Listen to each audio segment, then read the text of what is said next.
It's a Friday edition here on Zero Block 30. I just think real quick, is it actually Friday? This week has messed me up, brother. We got 3 rounds of the magazine. Round number 1. Some folks at Minot Air Force Base are out of their job. Minot? Huh? It's not Minot? No, it's Minot. Yeah. What? Yeah, I said it one time whenever I was working here on base at the Air Force. I was like, oh, aren't you going to Minot? And they were like, it's Minot. I'm like, okay, French. Me. Okay, carry on. Yeah. Anyway. Not. Round number 2. There's more UFO news, and they're really kind of connected. Round number 1, round number 2 are very close connected. And finally, round number 3, anyone who steals from military family deserves a special spot in hell, but especially if you're stealing from Gold Star families and you're a veteran yourself. Big time fire watch coming up for somebody. Big time fire watch. Big time fire watch. Cons, before we get going in the round 1, I want to ask you as a preface. Okay. Did you ever work for or with another officer who was relieved of command? Yeah, actually, yeah. When I was deployed, the back half of our deployment, a buddy of mine got relieved of his duties as platoon leader. And I actually, for the last 2 months, I had to take over that platoon. So I was our FSO, fire support officer. I was our S2, our intel officer, because we were on a remote outpost, so somebody had to handle that. And then I became the platoon leader for that as platoon as well. Yes. And that's a bad thing. So basically, as a second lieutenant, first lieutenant, if you get that, you get pulled off for lack of faith and confidence and all that shit, your career's over. Like, you're not.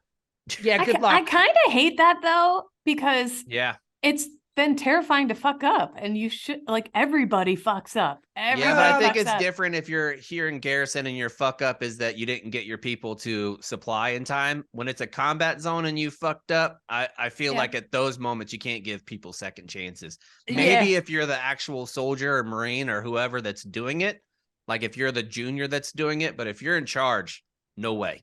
Right. The expectation and the standard is much higher. And just to give you a little more intel into what he actually did, there was a series. No, I'm not doing that. There was a series of events. It wasn't just one thing that he did. And maybe our commander didn't really like him, so his leash was a little bit shorter, but it was a series of incidents where if you looked at it blindly on the surface, you're like, that's a little dangerous. He didn't get anyone hurt or injured in any way, but he could have. So it was just one too many times. He was like, finally, like, all right, no, you just cannot be trusted anymore. Yeah. And to Chaps' point, like, it's not one person. You're in charge of 30 dudes. So we got to just pull you away. Sorry. Yeah, that's basically why they call that guy Lieutenant Lemony Snickets, which I really hate because there's a series of unfortunate events, my friends. Let's get going with this story because there's been several people that were relieved, 6, in fact, that were released from Minot Air Force Base. Yeah, I'm going to say it. Keep saying it. It's Minot. I refuse. They can come at me. Lejeune, whatever. Right. Anyway, 2 U.S. Air Force commanders and 4 of their subordinates at a key nuclear base in North Dakota were relieved of duty this week after their units failed a safety inspection. Okay. I know that's Go ahead, Kate. I was going to say, you fail a safety inspection over at MP Company. Okay, what do I care? You fail it over at the old nuke zone. I'm a little concerned. Right. Yeah, and when I worked here on the Air Force Base, I had zero idea what their inspections entail. And they are thorough and intense. It is easily the most intensive inspection that I've ever done in my career, like ever. And that wasn't even for nuclear stuff. It was just for regular shit with like working dogs, because you technically had things that were on the continuum of force that could be considered deadly force. So you have to go through their stack book was like 12 inches thick of the different things that you have to go through. Imagine if it legitimately took us like 4 months to prepare for that inspection. Oh my gosh. I cannot imagine what it's like there. Yeah. Like, and if you fail, and these nuclear, all of them across the board are pass fail. There is no, you get 80%. You either are good or you're not good. Not being good, never good. Yeah. I wonder if the standard is like, you can't miss anything. You have to check every box. If you miss one, probably with the nuclear stuff. Yeah, because ours was 95%. Like for explosive dogs, 95% accuracy. Yeah. The removals occurred at Minot Air Force Base, which again, I don't know if you were fucking with me if I'm saying No, wrong. it is Minot. It's But I love Minot. it. Yeah. Minot. Anyway, they occurred. It's the only Air Force installation that houses 2 legs of the nuclear triad. That's 3 legs. Okay. Mhm. The triad is basically air, land, and sea. Our ability to shoot nukes from the air, from land, and from sea. And this one is obviously the land one. They got the nuclear silos there. And the nuclear safety inspection is just pass fail. And the results are classified, but we have a couple Cliffs notes. The exact circumstances are unclear, but in a statement, commanders were relieved due to loss of confidence in their ability to complete their assigned duty. There you go. Like, that's essentially the story right there. These guys are relieved of duty. Go ahead, Kate. Yeah, this also happened in 2013 at Malmstrom Air Force Base in Montana. There's no indication that the failed inspection was related to anything having to do with handling the nuclear stuff themselves. And another defense official said the failure was for non-compliance vehicle and equipment safety inspections. Now that's Kate area's expertise. Well, I remember I used to be an ammo driver, and if the blinkers, if your vehicle failed inspection that you're picking up the ammo in, you failed. And you get in big trouble. You get in big trouble. So this could be something it could be several very small things that compiled enough that it became a failure, but all the heads have to roll because it has to do with nukes. My personal guess is that they were having their big Minot chili cook-off, and one of the commanders accidentally spilled his big pot of chili or her big pot of chili all over one of the nukes. I heard that same thing. And the only other thing that I thought it could possibly be is the lack of chalk blocks in the back. Right, lack of chalk blocks in the trunk of the Humvee, if they had that. No ground guide. You need a ground guide if you got a nuclear weapon. Yeah, you read stuff like this and you're like, oh my God, these people that contain our nukes, and this could be like the end of, they could blow up that whole state by accident, but like really it could be something simple like that, like a couple things like that. They saw one airman leaned up against a silo ripping a cig, and they're like, that's bad. You can't be doing that. Yeah, like, I'm about to get out, dude. I got my fucking DD-214 in my back pocket. Yeah. So public affairs did not confirm the specific nature of the inspection. I did some sniffing around on Reddit and stuff to see if I could any young some scuttlebutt, and I got nothing. I couldn't see anything. But they say we have. But if you're at Minot and you know what's going on and you want to break some confidentiality or even classified information, come on over. You can be anonymous. Right. But basically they said anything less than 100% compliance is unacceptable. It's that important to us. So again, it could be some couple small things, and that's just that. So what I like to point out, though, is the subjectivity of this loss of confidence. And I think that's a good thing and a bad thing, right? Because it's a good thing because you could just have a funny feeling and your gut doesn't tell you that somebody should be in charge anymore. And you really don't have to give much reason beyond that. You're like, I just don't have confidence in that individual, need to relieve them of their command. But on the flip side, like the example I gave with my lieutenant buddy, our commander just really didn't like him. So his leash was short. So he was a little too quick maybe to pull him out of command of that platoon. So I see it both ways, being subjective that way, but don't they have to have a good amount of proof if you're fucking with someone's career? Like, don't they have to have, I can't just be like, I don't like him, so he's gone. Don't they have to have I mean, it helps if you can give examples, but I think I didn't know that. I thought it had to be like paperwork documents. It helps. It helps. It's hard to quantify trust. Right. Exactly. Yeah. When it's subjective like this, you could just be like, all right, well, we'll take him at his word. Because the higher you go up that chain, the more you get taken at your word. Yep. Okay. All right. So that's not the only time that this has happened. A few years ago, well, in the 1960s, it happened, and it switched off 10 nuclear weapons, right, Kate? Well, nuke stuff happened, wacky nuke stuff happened. Again, this story comes to us from the Daily Star. Not made the nukes go off. I think we'd all be aware of 10 nuclear weapons. This story, I have to say, comes to us from the Daily Star, which is essentially like the grocery store's Inquirer. Yeah. Yes. Mm-hmm. So take this with a grain of salt. Very real, though. Okay. Let me read the first sentence. Got the old stamp of approval. A UFO flying over a military base switched off 10 nuclear warheads, investigators have been told. Why were they left on?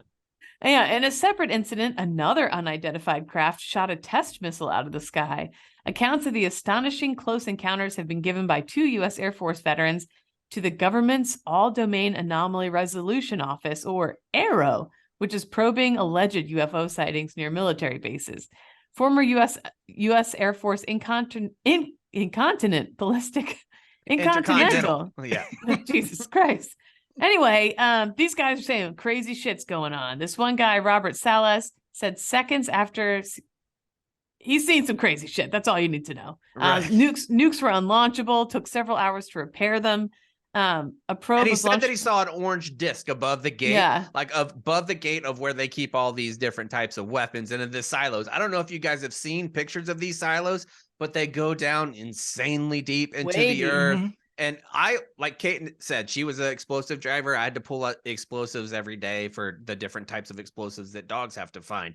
Going into those bunkers, just with like a little bit of C4, a little bit of dynamite, it's such a process that you have to go through 2 or 3 people in order to get the key for that. I cannot imagine what it would be for the nuclear sites. So being on those nuclear sites, one, I think if you think of this story, it's because you're guarding nuclear weapons and you're bored out of your fucking mind is one of the reasons. But it wasn't just so. It was, March 24th, 1967. He sees this orb, and then one after the next, all 10 nukes became unlaunchable. It took several hours to repair them. Then a probe was launched. The military launched a probe, and several of his colleagues also said the same thing as him. So then they had to sign non-disclosure agreements, so they couldn't talk about it. But investigators approached Salas to give evidence as part of the government's ongoing probe. This is dating all the way back to the 1940s, and we've seen a bunch of news coming in. They're releasing more and more of this stuff now. And as these guys, like Salas is now 82 years old, so he probably doesn't give too much of a shit about the non-disclosure agreements anymore. And it's just like, hey, here's what's going on. And nobody, I bet then you didn't have a fucking GoPro. So it's not like you could go up there. Now we see all the UFOs. Before, I bet the government was like, no, this guy is crazy. This guy's on drugs. Well, he says this recent probe that has been going on, he actually was like a relief to him. He said they were magnanimous. They listened intently. It was a great big relief because he's been wanting to tell his story to the agency for over 50 years. So imagine sitting on a secret for 50 years. What does that show you guys, though? If for 50 years the government didn't give a shit, and now they come back 50 years later, and not only they are listening, but they're listening very magnanimously. Like that is, I feel like we got something's on the edge. I told you the balloons were a soft opening. Yep, old Dick Clark is going to come out and be like, winds from the east, winds from the west. The nuclear weapons are the ones I like best. Something's no more song. afoot. That's it. Yeah. Another former U.S. Air Force officer, Dr. Robert Jacobs, testified about a 35 millimeter film he shot in 1964 of a flying saucer shooting down a missile. Wow. He was at Vandenberg Air Force Base in California in the 1960s. He was filming a test missile launch because that's cool as shit. Who wouldn't want to film that? Right. I would love to see that. And so it's 1964. A disc flies up to the moving missile, shoots a series of beams at it, and speeds off, causing the dummy warhead to topple out of the sky. This former lieutenant is 84 years old now. He says, we watched the third stage burn out, and into the frame came something else. It flew into the frame, shot a beam of light at the warhead. He said, now remember, all this stuff is flying several thousands of miles an hour. So this thing fires a beam of light at a warhead, hits it, then moves up, fires another beam, goes down, fires another beam. He describes it at age 84 now, decades and decades later, still like exactly. And you can, even though it's written, you can almost hear the excitement in his voice when he's telling us, right? Yeah. Yep. The object, the points of light we saw, the warhead and so forth, were traveling through subspace about 60 miles straight up, going somewhere between, he's saying between 11,000 and 14,000 miles an hour. I wonder how he estimated that. Like, oh, it's 11. He like, probably knew that he drove his truck like 65, and then he was like, well, I can pace off of that. So yeah, no, it's like when you're driving on the highway and you're going like 70 and someone blows by you, you always say like, ooh, they must be doing about 100. Well, he says, I don't give a goddamn what anybody else says about it. I saw that on film. I was there. At the end of our chat, he said, I've been trying for over 40 years to get the government to listen to my testimony. You just did. And the government finally listened. Not sure where this is going next, but you're right, chaps. Now that the government's listening, what does that mean? I guess we're not so out on the Daily Star News Inquirer, are we? No, I'm back. You know what? I was skeptical, but I'm back in. By the end of that story, I'm back in. Yeah, and think about how crazy that would have been. Because we know what lasers are. We know what all those light beams are. We know what drones are. We know what all the different satellites are. The 1960s, Those folks didn't know. Yeah. The 40s, those folks didn't know what the fuck was going on. Nope. So I believe their stories even more. Like if it's Let me tell you documented in the something. 1940s and you're saying lasers when you don't even know what lasers are, come on. I beams saw of the light that are- Who tripping balls in San Francisco and the lasers. Whew. The Who? I saw them. But Oh. but I'm saying back in the 60s, if you had lasers, man, they would have been losing their marbles. Oh, big time. People would be Mhm. fucking in the streets over lasers. Certainly would. Mhm. Certainly All would. right, let's move on to round number 2. I have a little bit of a game for you guys, and it's going to Love a be game. Yeah. So the premise of the game, you guys just get to a brand new duty station.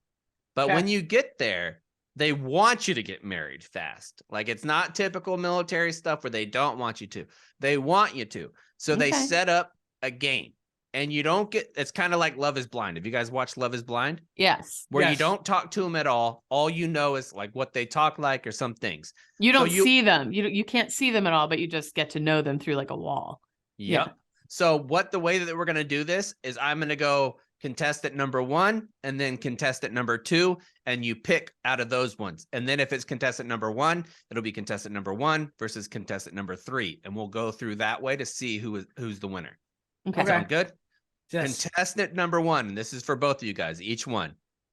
Contestant number 1 says, "Don't worry, when you're old or sick, I'll change your diapers no matter how much is in there.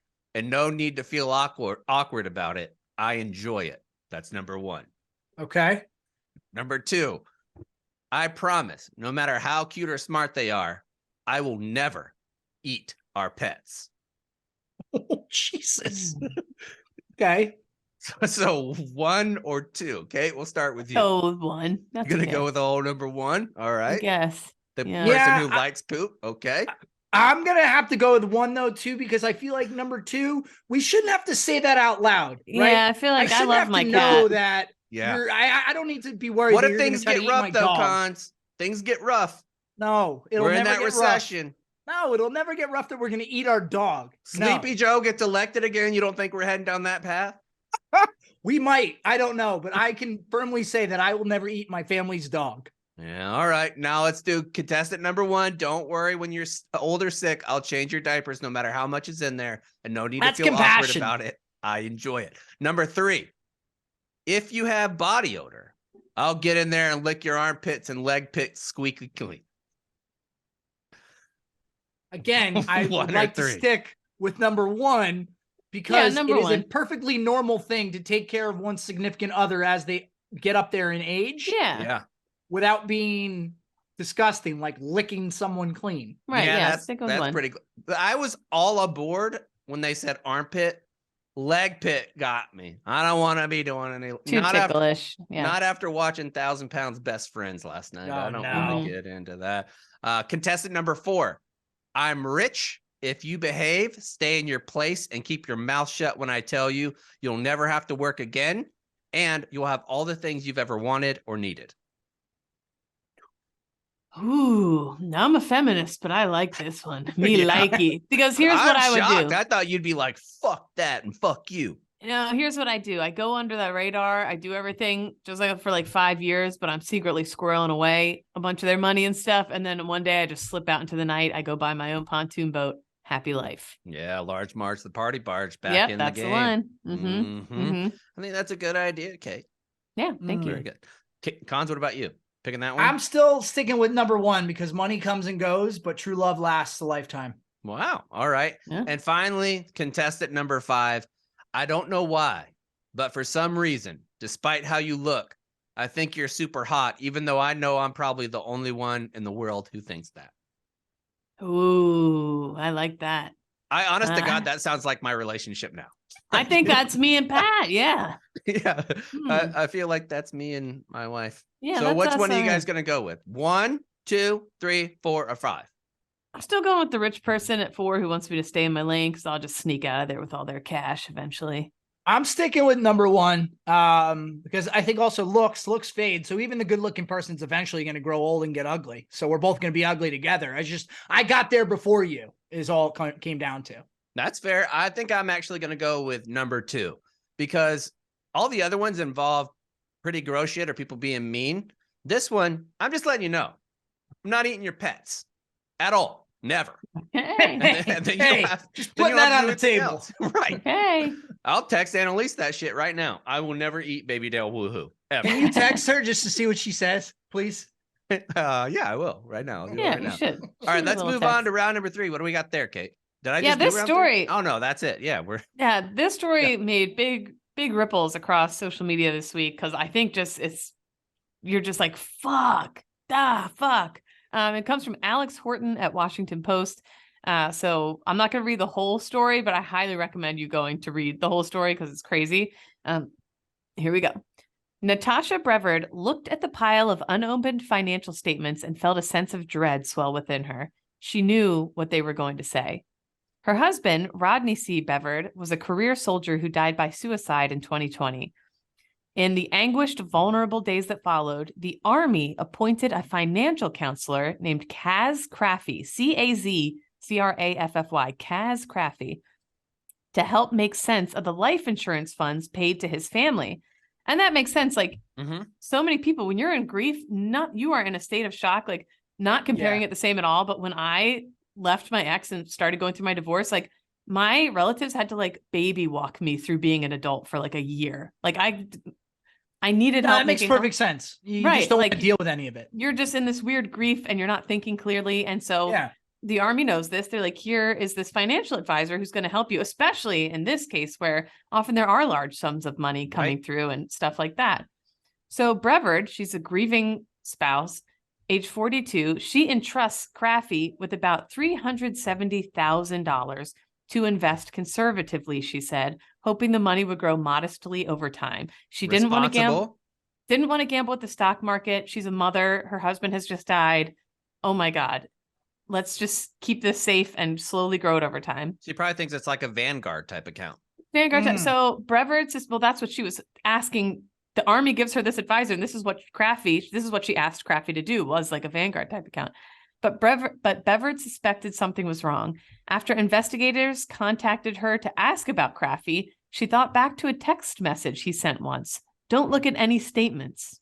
Was one of his things. Like, trust me, you don't need the old red flag up and giving it a salute. Yeah, that's exactly what you want your financial advisor to say. Hey, no, don't look behind that curtain. To Kate's point earlier, when you are going through it like that, you're not paying attention to shit. And two, hey, listen, I can imagine him saying something like, I know you're upset. Listen, don't look at any statements. Know that I got it. I got it taken care of. I got it taken care of. Don't look at it. Don't worry about it. There's a way. Framing it like that makes it a little more reasonable. She tore into one of the envelopes, then another and another. The balance had plunged by 6 figures.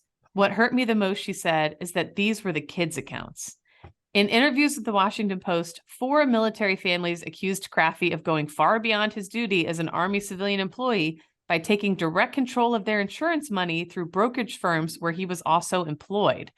Combine their accounts, all combined, he's lost nearly $1 million from just those 4 families. I'm willing to bet there's more out there. According to Natalie Kawam, an attorney for 3 of the families, and Mark Fittipelli, who's representing the 4th survivor. These families all live in the northern New Jersey and greater New York City area, and they allege that Craffy leveraged his Army position. And I think that's another layer of it too. Another layer of trust. Well, the Army vetted this guy. The Army and the government is paying attention to what these guys do. They're not going to lead me wrong. And so especially I don't have when it's to a rank of major, right? They know that they assigned this guy to me because I'm grieving. I don't have to pay as close attention. Like, this is something, thank God, that they're offering me so that I can just continue to grieve. Another thing, Craffy, veteran status on his LinkedIn. I went to his LinkedIn, Iraq veteran, former major. He really talks up his Army experience. And so you look at that and you think, and also this person knows that my son or my daughter or my father or mother who has passed was also a soldier, and they're not going to, you don't think somebody's going to do the that. Brother or sisterhood of it. Yeah. He really played this up to generate clients and exploit their grief before strip mining their accounts through trades that earned him commissions of up to $4,500, often executed without their consent or consultation. So he was just spending their money to make commissions, didn't care if it made or lost money because he was making the commissions no matter what. The story goes on with other examples. I'm going to end it there. But of other grieving families, he scammed a mother who had just lost her son. He scammed military family members who didn't speak English well. That's another And these people who don't speak English well, they're thinking, well, the Army sent me this person. That's not going to, overall, it just shows glaring oversight failures within the Army, underscoring far greater need for accountability over those advising the recipients of vast sums of money in moments of crisis. Yep. And I was looking at, especially more than $618 million was paid out in benefits like this just last year. And so, if I'm a sleazebag and I'm in finance, and I know there's a ton of money out there going to grieving families and that grieving families are vulnerable, like this guy Craffy, if you're a piece of shit, they better fix those oversights, because they try to get my mom. Remember? Yep. Like, yes, whenever, I do. That's like right. they try to get my mom. They're like, oh, we're going to go after her back pay and all kinds. Even I was on a meeting with them. I know a lot about Veterans Service Organization and doing this show for fucking 7 years. I was blown away by damn near the audacity of what they were. 20% of my mom's like back pay, they wanted 20% as the fees. And both of you guys know, because we're all three really looking for houses right now. If you put in VA loan resources or VA loan help, if you put that shit in, the first 10 on Google will be scams. It'll be people trying to take advantage of you, all kinds of shit. But you know what I awful see? What they do. On the Facebook groups, there's a whole cottage industry around scamming vets. And the worst part, it's oftentimes other veterans doing it because they know the system. Right. One of the biggest scams I see is on the Facebook groups. I went to this woman she's also a Marine veteran. She said she was going to help me up my rating. So all I had to do was pay her $1,000 and she promised in return, blah, blah. I paid her the $1,000 to up my rating and she's gone. Like shit like that happens all the time. Like, yeah, crazy. So I think that's where you understand how these people get access to this vulnerable population. Because I think a lot of times through the Army. Well, that's what I'm saying. So I think, like, to use this example, he gets in the door working with the Army saying like, well, I'm one of yours. I'm a veteran. I'm a former Army major.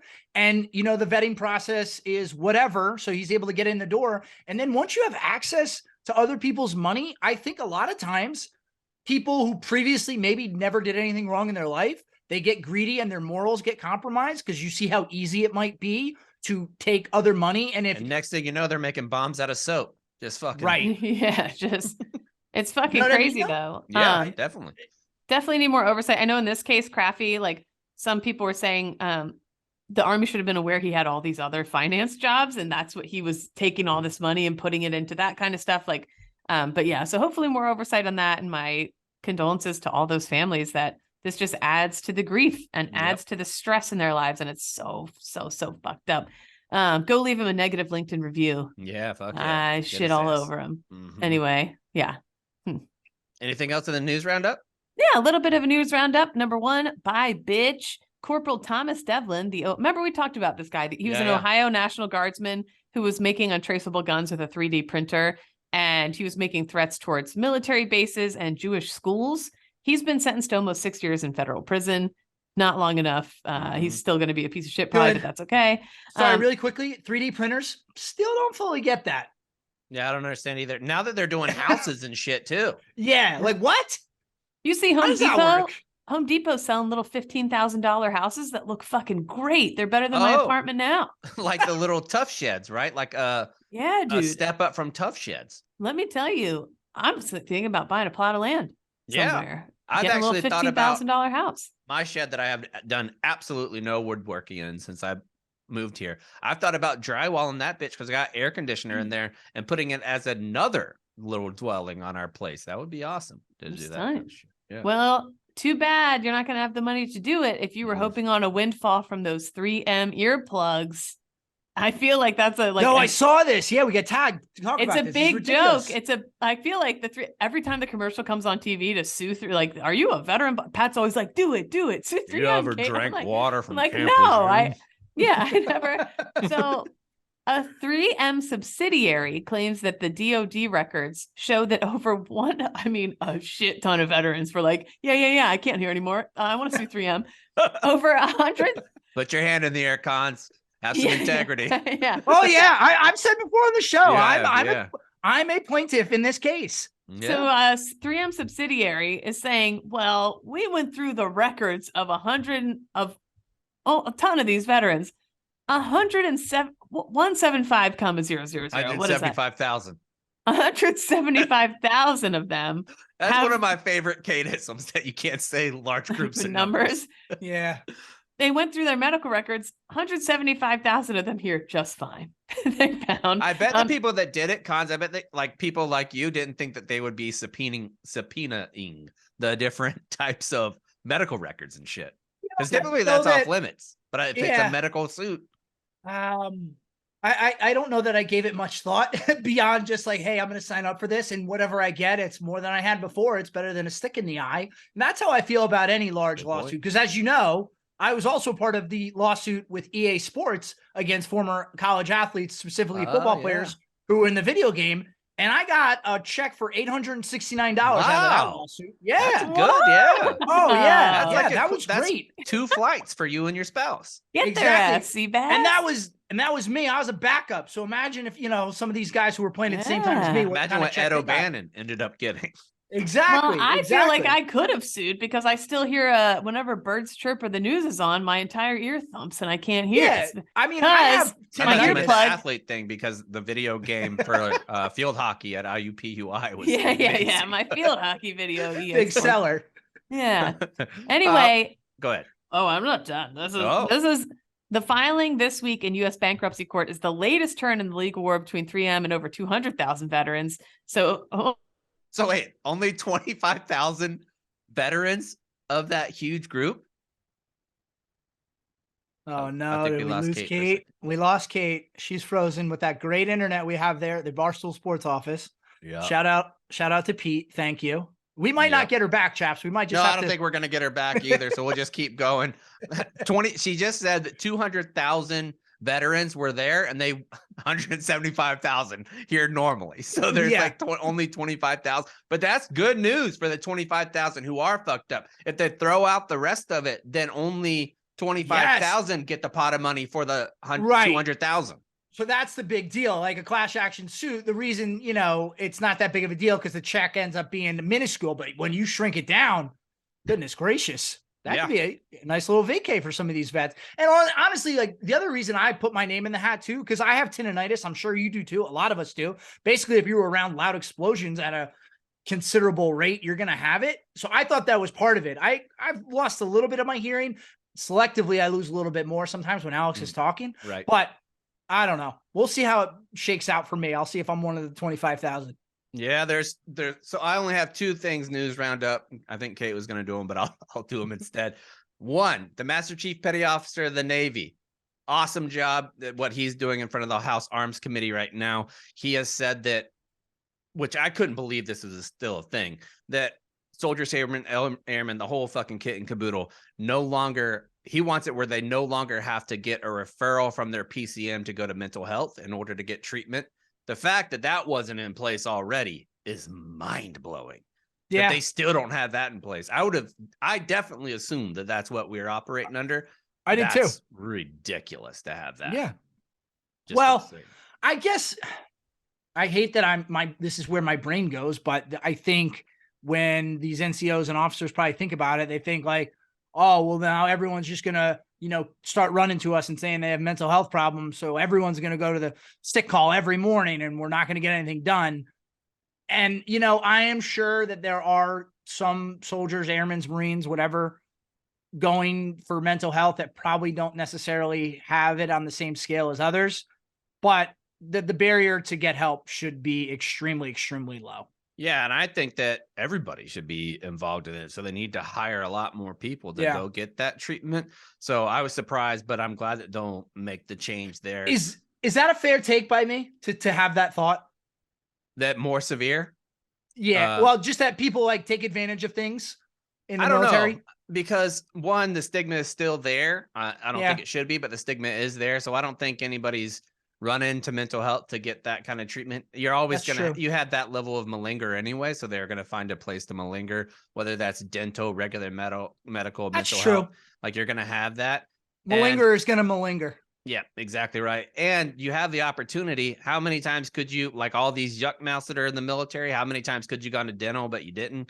Like a Yeah, lot of people just don't want to do it because they true. know you're going to be called a bitch when you come back, like for that kind of stuff. Like, Yeah, it's not just mental health, it's anything. right. You're away. You're a bitch. Like, no, I'm Yep. like, I broke my leg, pussy. Like, that's the You way still it got goes one down. good working one. What's wrong? And another piece of notification from the legislative side of Veteran World, John Tester, who is the senator from Montana, he was instrumental, basically the main backer from the government as far as the PACT Act. He's back at it again. He might be in Congress. He might be the biggest advocate of for all veterans. And he's doing a thing. I want to get your thought on it. Where, because a lot of folks that were combat injured, some of them obviously had the intention to do a 20-year career. Like there's Sure. some that get injured at 12 years, 11, 10 in my case. You get injured and you get out, and then you have to start a completely new career. Luckily for me, I was able to do that and get a good career and all that stuff. But some people can't, and they wanted to stay in the military the entire time. So they get this level of disability from the VA, and that pays for a good portion. Just a little peek behind the curtain, because you could look it up easily if you wanted to. My VA benefits is around $4,000 a month, a little bit over that now, which is great. Like for all the different brain injuries, my memory and all that shit. Like I super appreciate it.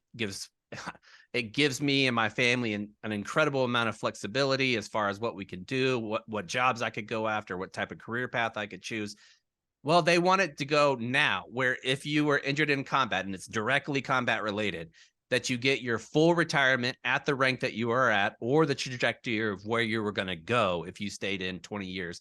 And they give you that retirement on top of your VA. Wow. So for me, for example, I got out as an E6 and I was E6 in 6 years. So mine would have been a pretty high level of go up. So then that would be an additional $1,700 a month.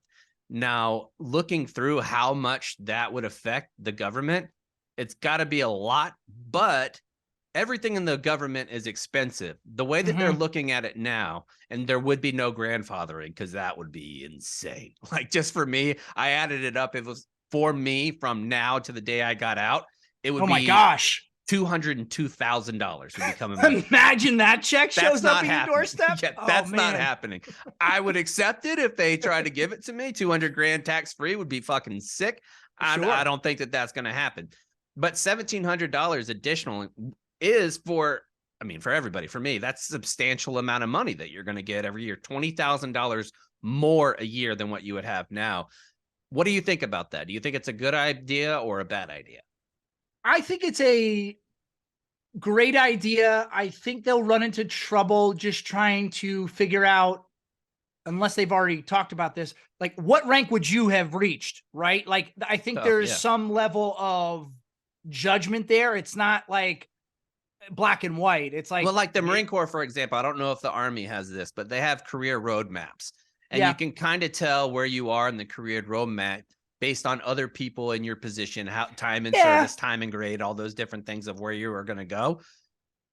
That being said, that's a hard thing to calculate, and it's a hard way to parse out what is combat related and what is not. Like obviously, like I think any Purple Heart recipient that gets it, that's a no-brainer. It happened in a combat zone. I think you're going to have to document where you got injured, what happened, and probably have somebody that vouches for you on that side. Yeah, you'll definitely have to be everybody's going to be like, fuck yeah, dude, it was combat related.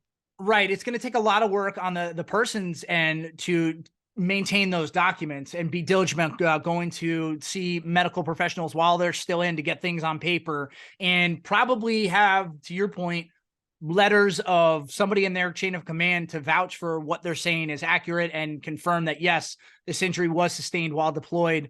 But because 10, I do 15 think years later, that's almost impossible to track down those people. No, exactly. So I think those people, unfortunately, just might be out of luck, but I think moving forward, it's a great thing.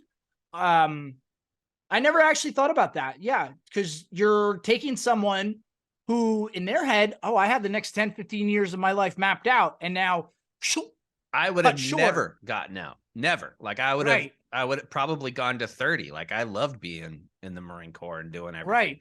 Right. I would have stayed for sure.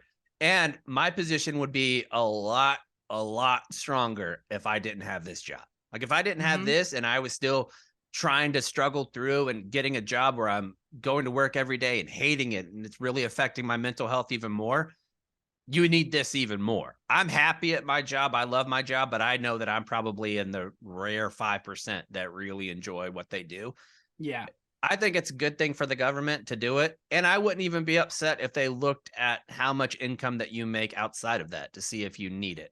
And then whenever you do need it, give it to you. But like for somebody like me, if they did that, I would say I think that's normal because the government is fucking broke. Like it's broke. But is adding that $14-15 billion on top of it going to bankrupt the government?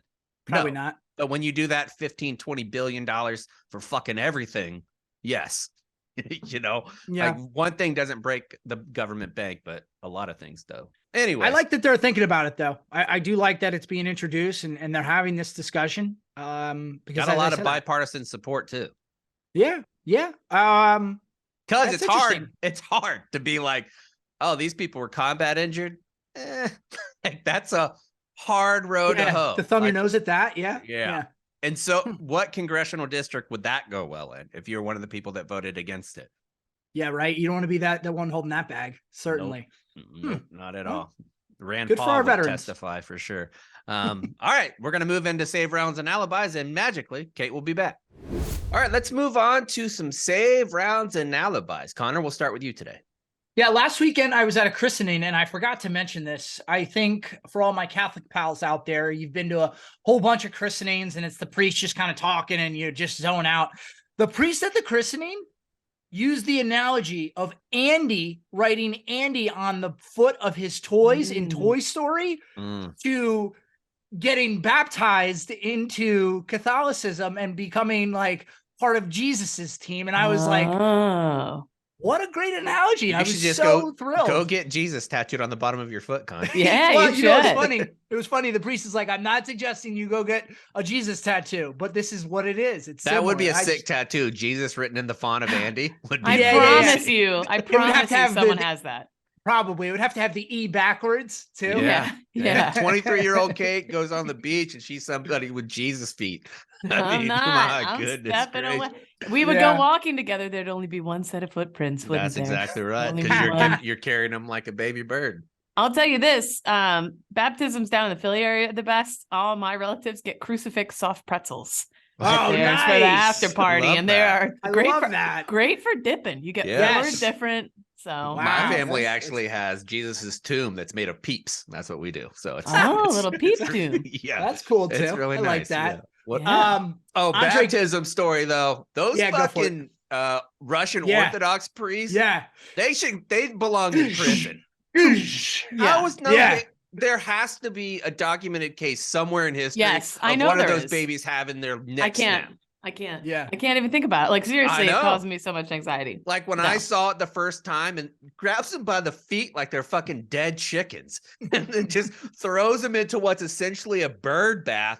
The other day, there was one, I saw it, I forgot where, I think it was on TikTok. It was a Russian Orthodox priest. He was standing there taking the baby from the mom.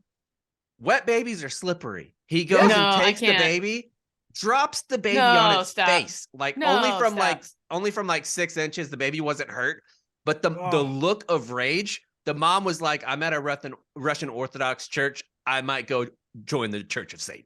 Like based on what you just did. Imagine your response. Somebody drops your baby on their face. I can't. I don't even like talking. Like I can't. It's too much now. These days now. Yeah. Too stressful.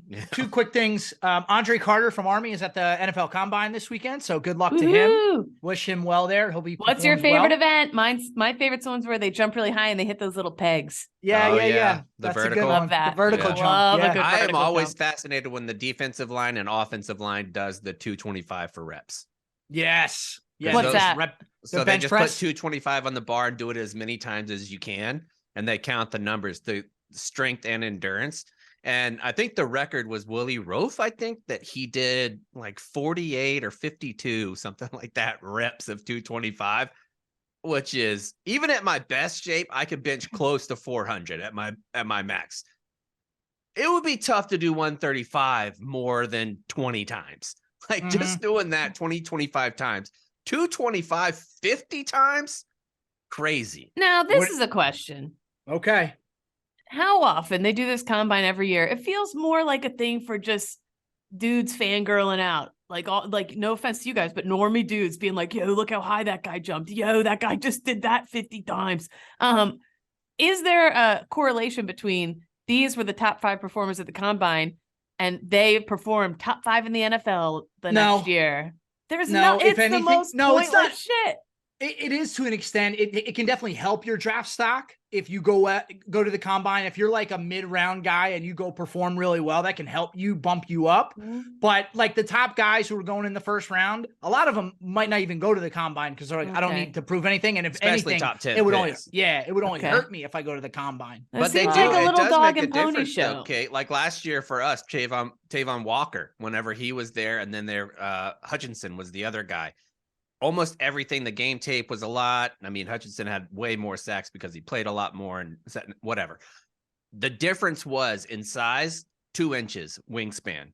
And I never thought that 2 inches of wingspan was much. But if you move that 2 inches of wingspan 4 inches, and he does too, the other guy does, you have a better chance of getting the tackle because you're that much longer than the other person. So if your tape is the same and you, like, these guys are very comparable players. One runs a 4.7, one runs a 4.5. You're going with the guy that ran a 4.5. Yeah. So it certainly helps your inform your draft picks, I think. But if you look across the last 4 decades of the NFL at the greatest players ever, there's not necessarily a correlation like, oh, that dude also killed it at the combine. And quarterbacks don't matter. I don't think any of those things for quarterbacks, as long as you're not like super short or super small hands, everything else doesn't matter. You know what would probably make the military so much more fun? Draft when combine? Yes, dude, you get out of your MOS school and then it's like, where am I going? Japan, Oklahoma, wherever. No. First, you're going to the draft and you get to do one of those things. You got to run a PFT. You got to you got to go out. Test. You got to go out. You got to go out drinking in a real booty ass town for a night. You have to get fucked up and see how you behave. I'm talking fish and see how you do at PT the next morning. Yeah. Yep. Get your ass up and run 3 miles the next day.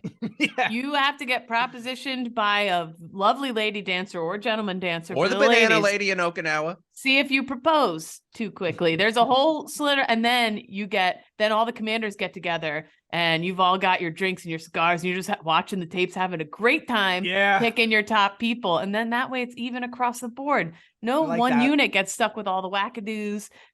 I would love to watch it. I love that idea, Kate. Let me get another idea. Okay. When you signed up, because everybody says I'm doing it to serve my country, I want to serve in any way, shape, or form that my country wants. When you go to MEPS, this is probably more. So, oh no, you could do it with officers too. You go to MEPS, you sign up, and then you do those tests that they're talking about, Kate. And then the different branches of service, like a colonel or major, comes down and they place you like a sorting hat.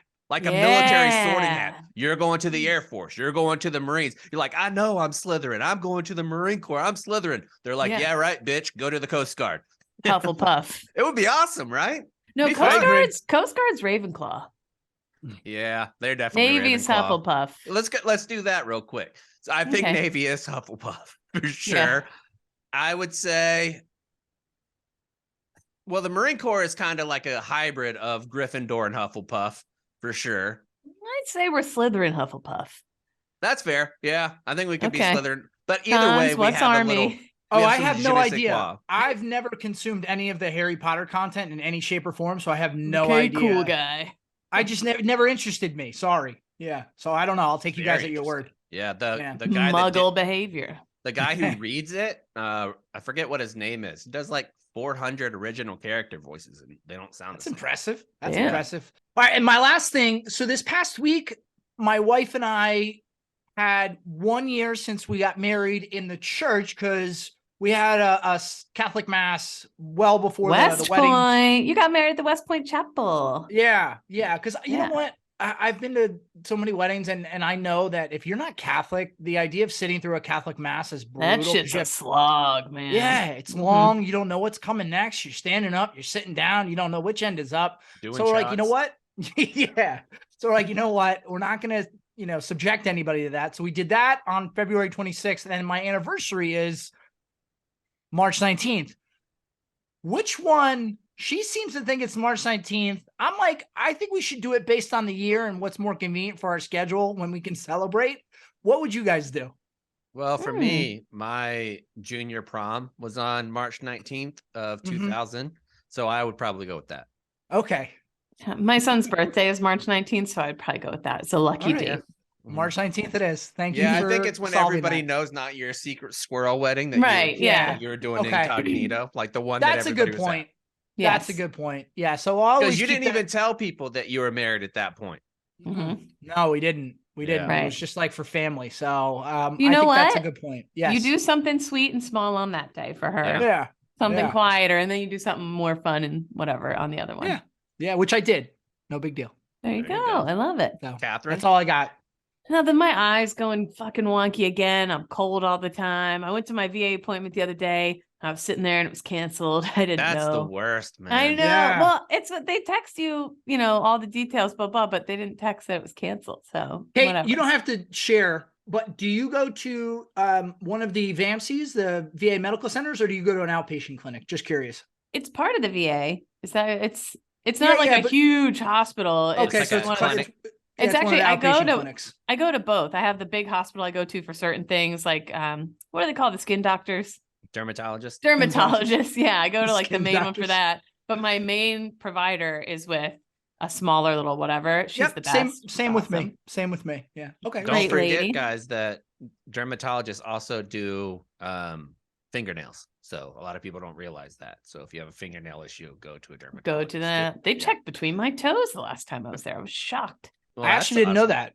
Yeah, I said, "What's this lady into?" Oh yeah, because then you call us or text us, gloves. you're like, is this a little weird? He just rubbed his fingers like he's holding hands with your toes. That's the weird disgusting. Part. Yeah, that's real. But I guess they got to get the texture right. I don't know, man. That's fucking weird. I still think one of the weirdest things I've heard in the last year or so is that your tongue knows what everything feels like.